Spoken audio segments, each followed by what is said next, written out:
All right, hey, welcome. We're back. Yes, we are. We're back, and it's been a couple weeks as we've come through the summer and into the fall, but we're excited to kick back into the Change Life podcast, and it's right with us kicking off a brand new series, which I'm really looking forward to. But how's everything been for you, Pastor Ken? Everything's been great. Loving life, loving Evangel, so loving the series. I thought it was a great message yesterday. Tremendous response at all of our altars and prayer time, discussion afterwards. Great series. So Awesome. Well, it's been, just a good season. I'm really excited as we've come through the fall season. We're kicking into gear and just moving towards Christmas. I can't believe how close we're getting to this year being over, but I just want to take in all the fall. I know right now is the time where all the trees are changing and the colors are kind of really getting more vibrant. And my wife knows it's my favorite season of the year. So is it? Fall is my favorite season. It's Yeah. that when people ask like why won't you leave New Jersey? It's like it's fall. It's the fall is so beautiful. You get Yep. like it only enhances all the other things like the fall flavored drinks and foods and all those things.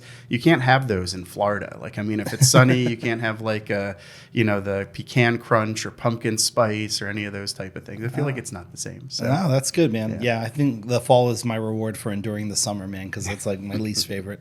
But no, I'm excited for us getting into today and really talking about this series. This has been marked on our calendar, as you know, some of the pastors in our preaching team doing this book study on Philippians, and really the title, Fight for Joy, and that's something I've been looking forward to. Now, I know you've been a part of these conversations, but I know that as this message series has resonated with you, what do you think about the series, Fight for Joy? What does that really say to you whenever you hear it and whenever you think about it in light of Philippians? yeah, so sometimes joy is a process. I think we all kind of want like joy to just be instant, be like everything is perfect, all of every situation, every circumstance, every relationship, enough money in the bank account, we're healthy, but we could still eat whatever we want, and we just have like that's joy. But joy is one of those things that you have to fight for. I mean, sometimes it comes natural, and I feel like naturally, like I've had that and experienced that for most of my life. And then there's been seasons where it feels like a heavyweight fight. I mean, if you ever saw some of the great, heavyweight fights back in the day, like Ali, Frazier, even I grew up watching Mike Tyson, and I mean, fighting for joy can really feel like that. Because I think so much of this world wants to rob you of your joy. And I remember a great C.S. Lewis quote said something to the effect of, when you realize nothing in this world satisfies, it's that point you realize you were made for another. And I think the having joy that we're going to be in eternity with Jesus, even while we're here on earth, is something that's possible, but it's a fight sometimes. Yeah, I often think of it as sometimes to find this joy that the Lord talks about, it requires a life that's going against the current of the culture, against the current of the ways that we often are thinking and the ways that we're often tempted to respond to situations.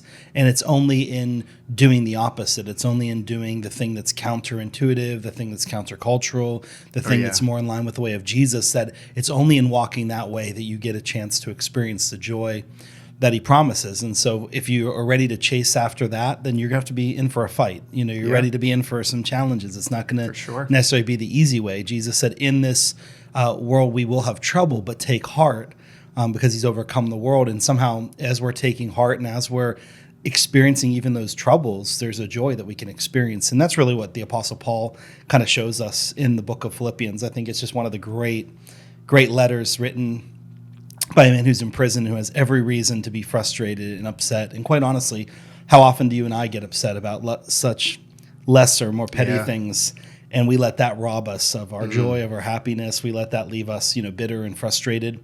But here he is, just rejoicing. And so I'm excited to talk about it, as we get into rejoicing while he was in jail. Certainly not an easy thing to do. Pastor Chris, you shared, if we could jump into, you shared a testimony yesterday, and just about how you feel like God had plans for you and almost like you were not thrilled by them. And there was like a fight for joy in your life. Practically speaking, is that something, because I think sometimes we want that joy instantly and not to fight for it. Where would you say, how long did it take where you finally came to joy? It's a great question. As I think about it when it comes to that journey, you have to kind of rewind the clock in my own life. I can remember that, as I shared in the message, whenever my mom, and our family went through challenges, I really had this plan, and it was a plan that a teenager makes, but it was one that I felt like was going to work out for me. All right, if I applied myself and I went and studied and did it. And I remember getting into that season of beginning to learn these different things about computers and networking, and I remembered it at the beginning. It felt good, and it felt like I was doing well and I was succeeding, and because of that, there was a sense of happiness or fulfillment that I was receiving in it. But then I came to Christ, and as I came to Christ, and then I enter into this next year of it, I remembered that there were things that I was experiencing in like church and youth group, and things that were even connected to the calling. I would be praying with my friends or talking to my friends. I was getting so much more fulfillment and like, wow, could you ever do something like that? Yeah. And then I would have to fight it off and think, no, like this is what I'm supposed to be doing. This is what my life is really meant to be. That's just whatever. And I remember that inward struggle, but I was already sensing some level of, fulfillment probably, or something different. But then once I fully surrendered, I came to that moment where, my calling was articulated in my heart and life. And I kind of laid it down and said, okay, Lord, I just made myself more available to do things. And I got more involved in the ministry. And I got, as a student leader, but like as just more things that I was doing, I remembered the vast difference that I was feeling in fulfillment and in joy and different things. So it's hard to say, was it instantaneous? I don't know. But in the process of things, I remember just feeling that the more I was doing what I kind of felt like, at some point in time, I kind of felt like this is what the Lord really had made clear to me. Yeah. And the more I began to walk in that, I think the more fulfillment, and then in that some joy that I kind of began to feel in the midst of it. But I don't know if it was instantaneous. I don't know that it was, just perfectly placed at the moment I walked away and I said yes. But I think it is a process over time to experience it. But there is something beautiful that happens when we have become surrendered to God's plan, and we really say, Lord, whatever you want, I'm yours, Yeah, and there's joy in that. You fought through it and you got to that point. It wasn't instant, but it's a great illustration. How about for yourself? Have you, like, how did you feel? I know that your journey, we don't get to hear your testimony yet, but as you really wrestled with your calling and you wrestled with a sense of surrendering to God's plan for your life, how did that feel? Did you experience anything similar? Yeah, well, I felt called of God at a young age. I remember a couple years ago, kind of wrestled with that, just to say, you know what, God, with the gifts and skills you've given me, I'll just go make my own money, and, I'll be able to do well in the world. And I just remember thinking that and thinking like, that would be good. I'll serve in church. I'll give my tithe. I'll be able to give a lot of money to kingdom builders. And I was excited about that. And I just remember just things that God had spoke to me throughout my life, just to say, you could do those things, but you'll never find joy in any of that. And I was just like, oh, God, you're right. And that's kind of how God led me to Evangel, just to say, God, there, I will only be fulfilled. I will only find joy in serving you and using the gifts you've given me to serve you. And I think that's one of those things we all need to realize, is that God has given us, and that's kind of a slant that we took at the end of service, was just about calling. There was some issue of calling, or some discussion of calling there. Just to say, what are the gifts that God has given you that you can use? And, no one else can use your gifts for you. And I think it's our greatest joys will come as we serve God, as we work for, obviously we all need to work and make money. We all need to have a job. Some of us may have jobs we love. Some of us may have jobs we hate. But you're able to serve God with the gifts he's given you, and you will find a greater joy in that than any amount of money will ever make you. And that was my experience, just to say, you know what, God, I will do whatever you want me to do.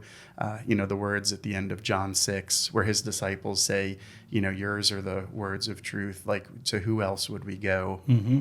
Yeah. And I think and I know that's something you've shared in church, but that's it for us, for every believer, pastor, someone who, is teaching a class, someone who is doing hospitality, someone who's working in the parking lot, anything that someone can do and use a gift to serve God. I think that's where we find some of our greatest joys, is doing those things for eternity. Yeah, I think that that's, really a great point. When you think about receiving that joy and the experience of it in our lives, it gets back to kind of the message and those 3 points that we kind of leaned into. The first one being Jesus is the source of our joy. Some people, where we get really confused with this, is we try to make our job. That's the J. Our job is our source of joy, Yeah. or we make it that our kids are our source of joy, or something or someone. And what happens is that which you're trying to get joy out of that isn't Jesus can often disappoint you or leave you unfulfilled, or Yeah. it's not the joy of the Lord that you're experiencing in that, because you're trying to make something else your source. And often the thing you're trying to make your source is that which is sitting on the throne of your heart. It's probably the thing that you are placing in the wrong place in your life, and you're probably prioritizing in a way that isn't healthy, or as healthy as it could be. And so when Jesus becomes the source of our joy, then often we're going to receive joy from doing the thing which he has called us to do, created us to do. There's just a moment when you start to do something and you recognize, this is a part of what God has given me to do. I know people that are really generous. Like, I know one person I was talking to, they reached out to me a couple days ago. I hadn't talked to them in a while. And this is just one of the more generous people that I've ever met. This person has met, he's had some success in business and life and other things that he's done. But what really marks him isn't how successful he's been, it's how generous he's been with others. And many people don't even know it. He'll see opportunities to bless somebody or to take care of them. I know that there's been like a single mom or a family that couldn't afford, and he bought them a car without anyone ever knowing and anyone ever getting the, the credit for it, and ever wanting awesome. that. But I also have, I've had the privilege, because he trusts me to be able to share some of those things, that as he's done it, I watched the joy that fills his life, just knowing that he's been a part of a journey. And actually, he had a like a housing unit that he had, and someone was moving to the town where he was, and it was like this providential moment where the Lord had almost like ordained it, that it became empty at the same time that this person was moving, and it opened up, and I let him know, because they kind of knew each other, and he opened that up to them, gave them an amazing deal, something way better than market rate. They moved in, but in their own lives, they were going through something challenging. And it became a place for the last few years that they were able to heal, and they were able to just experience God's grace. That's awesome. And when he reached out to me, he said, hey, they just moved, and he said it was just such a special moment, it was such a special thing. They were able to heal, and I could feel the fulfillment in his heart. And he's like, so keep your eyes out. If you know someone else, like, let me know, because all he wants isn't the things that the world wants. He wants to be used by God, because he knows that what happened right there in that situation was God working through him to make a difference in somebody's life.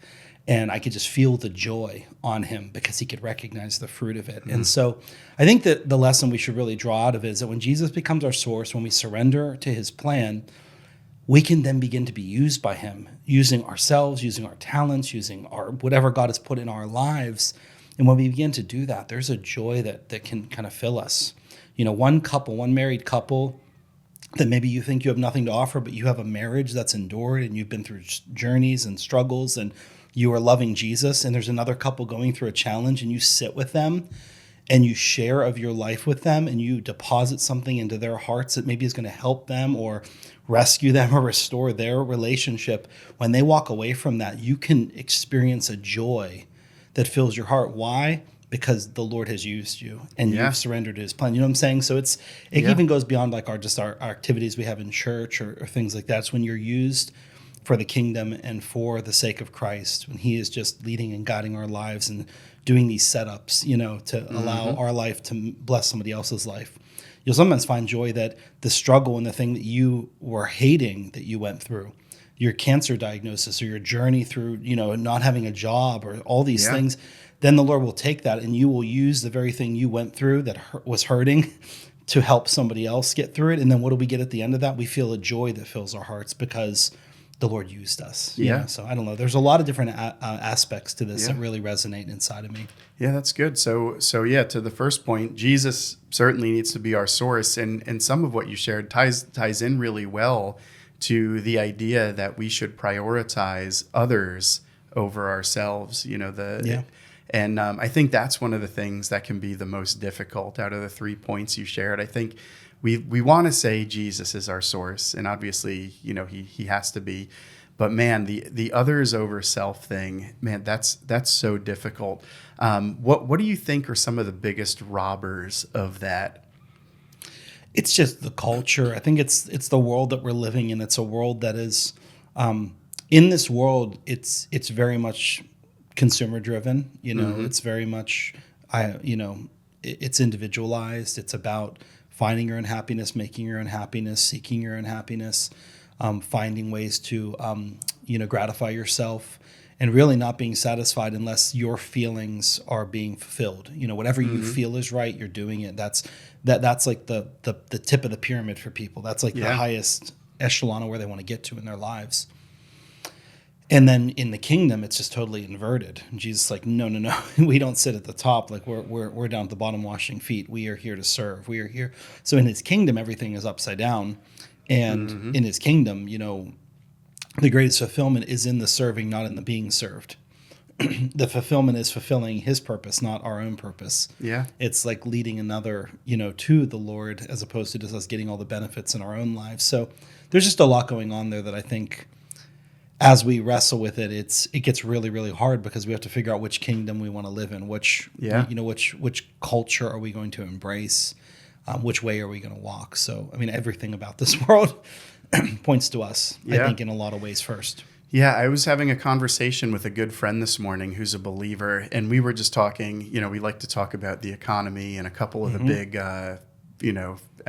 financial firms had just said we're at a soft landing, and the reasons why, and I don't know that anyone really knows one way or the other, but one of the things we ended up talking about was how, because people don't have joy, in believers, because we don't have joy, we live way beyond our means trying to find it. We spend way more money, we spend way more time, we spend way more energy on things that we hope will bring us joy, when really the thing that we need is just Jesus. And if I think we would find more joy if we were like the guy you were sharing about, if we did more for others. What a joy that is. It's one of my favorite things, is to buy people coffee or to buy someone lunch. And I do that fairly regularly at church, as I'm able to. And I know that brings me great joy. And I think there's two things that can rob joy when it comes to Jesus being our source, when it comes to others over ourselves. One of them you shared yesterday was comparison. And comparison is definitely the thief of joy. One of the things I remember is that when we compare and compete, we live in defeat. And, we look at what someone else has and we're like, well, we need to do that, or we need this nicer car, or we need a house that's more than we can afford, or we need to, whatever it is, fill in the blank. And I think we strive for this counterfeit joy that doesn't satisfy the way Jesus does. And I think the other thing, in addition to comparison, is expectation. Yeah. Yep. We just think we have these expectations that someday we're going to get to a point where life is going to be easy, everything's going to make sense. My kids are going to do exactly what I want them to. And my daughter this morning, she was really cute. It was school picture day for her. And man, she just was like extra cuddly and she wanted to play. And she had some handwriting. I had her do a little bit of handwriting this morning. And she just wanted to keep doing it. And I'm trying to tell her, I'm come on, we got to go. We got to, and we think that, and so there's just so many things that we feel like they have to be perfect in every last detail. And someday we're going to get there. Life's going to be perfect. And, and that just doesn't tend to happen. But I think the neat thing is that when Jesus is our source, when we're thinking of others more than ourselves, that we find moments of joy that are irreplaceable and that are priceless. There was no amount of money that could have brought the joy of seeing my little girl's face today when I told her. I did her dress, did her hair, got her all ready, and I said, turn around, and I was like, wow. I was like, Eva, that's so cute. And her face lit up, and she just had this huge smile, and it didn't cost me anything. And it was just a moment of priceless joy. And now that doesn't change the fact that a couple minutes before that, she was like, I couldn't get her to do what I wanted her to do. And, but yeah, it's those moments where I think that we see the face of Jesus in people. We see the face of Jesus in situations, and we say, that brings me great joy. And so I hope that is someone is listening today, that maybe they'll stop comparing, that they'll be content, that they won't be fixated on whatever expectations they have, but we'll let Jesus, Yeah. be that source. And I think it's getting to what you're saying. I think it's replacing comparison with compassion. We have to kind of choose which lane we're going to be in. And Jesus operated with a heart of compassion, that when he saw people, his goal was not to compare himself to them or compare them to another, but it was just to be moved by compassion. Yeah. And we have to choose how we're going to see people. I said it before that, true joy is found in not getting our way, but seeing God's way. And so it really requires a change in perspective. It requires beginning to see things the way that the Lord sees them. And I think that when we begin to see like Jesus, when we begin to live in such a way that we are able to see it through his perspective, we're beginning to walk in his ways. And that's often the best way you're going to get his perspective is you got to meet him in the journey. Yeah. You got to walk after him. You got to take up your cross and follow him. These are all the very things that many of us have heard and know, but it's only in the doing that we will then gain his perspective, gain his heart. And as we do that, I think comparison can start to wither away, and we can begin to operate with the compassion that he's called us to, because we're meant to be a people of compassion. We're meant to be a people who our hearts are moved by what is happening in the lives of others. And whenever that stops happening for us, when we start to stop seeing the needs of others and our heart being moved by it, then something's probably wrong. Something within us might be a bit broken, because our heart is no longer breaking for the things that break the heart of God. Yeah. We've almost become desensitized to them. And I think that there's a real danger in all the things that we see in the flood of endless streams of difficulty that we're watching in the news. You can almost just become desensitized to it. And that's a dangerous place to be. For sure. We got to continue to maintain that heart, because it's often when we are moved by a heart of compassion and we step into the opportunity that God gives us for another, that it's in there that we begin to experience this powerful, powerful joy. I remember a few years ago, there was a bunch of flooding that happened in Scotch Plains and in different areas. In fact, it was like a flash flood on a Wednesday night. We were having the prayer meeting, and I had left, but some other people stayed just about 5 or 10, 15 minutes later than me. And by the time that they were trying to leave, the parking lot was so flooded, no one could leave the building. And there was probably a dozen people that had to sleep in the building for the night. And Pastor Bobby was one, and Christina, his wife. And at the time, they were days away from giving birth to Elizabeth. So they're pregnant. She's fully ready to go, and it's flooded everywhere. But that flooding, it really ravaged different parts of New Jersey. Elizabeth, there was a whole housing unit or whole apartment complex that was all out. I mean, no power, everything. People were displaced. And we were able to kind of rent a hotel and really set up a base of operation. And we were able to house people and serve them and feed them. And we had meals coming, and we were getting clothes. Wow.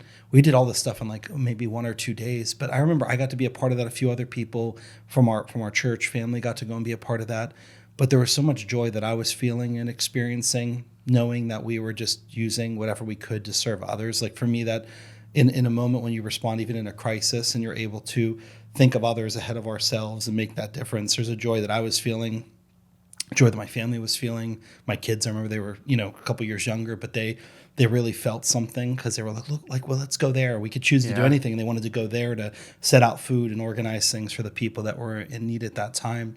And there's a joy. And then I think for the people to feel that they're not forgotten, and to feel that someone sees them and is helping them, like it made a very big difference. And so, I don't know, I when I get through my life and I think back on ministry, I think back on anything that we get the opportunity to be a part of, the greatest moments for me that like bring joy to my heart are the things that we've done to serve other people and make a difference for them in Jesus' name, for them to see Christ through us. So others over ourselves. I know it's a difficult thing to think of and to do and to make it habitual in our lives, because no matter what, like even as I have that example, I have 100 examples of probably how I've chosen myself over others, and I have to keep fighting that.